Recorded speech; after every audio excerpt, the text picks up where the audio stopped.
When Donald Trump speaks at Davos, the room listens, even if it doesn't agree. Globalism, multilateralism, and elite consensus are typically safe spaces at the World Economic Forum. Trump stands for the opposite: nationalism, sovereignty, and economic competition. Therefore, it's more than just a speech when Trump takes the stage at Davos. It's a clash of worldviews and an indication of potential future directions for the global order. Today, we analyze Trump's Davos speech and its implications for the future of the new global order. Davos is more than just a conference. It's where politicians, CEOs, central bankers, and big organizations work together to tell stories about trade, technology, power, and the world economy. For decades, Davos symbolized open markets, global supply chains, international cooperation, and a rules-based liberal order. Trump has always been skeptical of this system, so his presence at Davos is less about joining the conversation and more about challenging it from the inside. At Davos, Trump's message is remarkably consistent.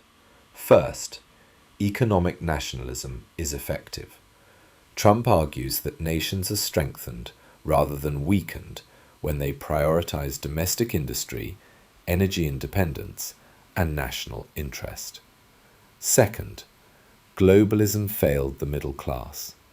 Global supply chains and international trade agreements, in his opinion, hollowed out national economies while benefiting elites. Third, norms are not as important as power. Trump doesn't speak the language of global responsibility. He speaks the language of leverage, deals, and competition. At Davos, this lands like a shockwave. Because Trump isn't asking how the system can be improved, he's questioning whether the system should exist in its current form at all. This is where things get interesting. Global leaders discussed a rules-based international order for many years. Trump's worldview replaces that with something else, a transactional world order. According to this model, alliances are conditional. Trade is a tool, not a principle. Institutions matter less than national power. And stability comes from strength, not consensus. This aligns with a broader global shift. China promotes state-led capitalism. Russia prioritizes hard power and spheres of influence. Instead of making a commitment, middle powers hedge. Trump isn't an outlier anymore. He's a symptom. Davos elites don't fear Trump because he's unpredictable. They fear him because he's understandable.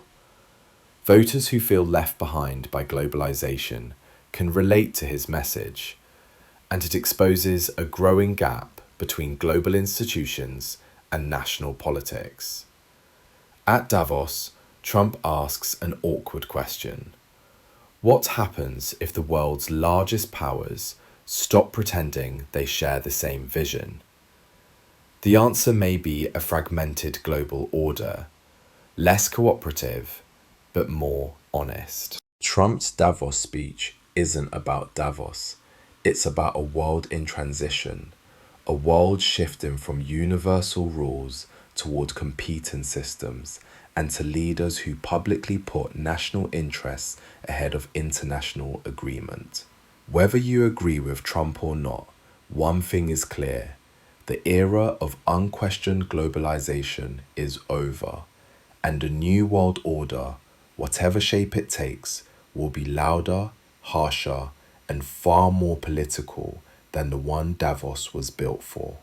This is simply geopolitics.